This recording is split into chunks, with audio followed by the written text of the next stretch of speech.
كده ليه يا عم؟ مفيش يا بليا. انا بصيت ما بصيتش. بقول لك ايه، خلي بالك من الاكل ده ولا اروح اغسل ايدي واجي.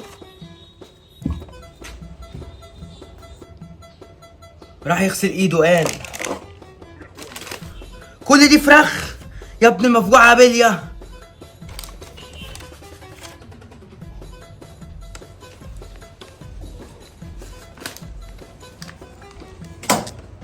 انا مش مصدق يا جدعان. خليك بقى في الحمام بقى.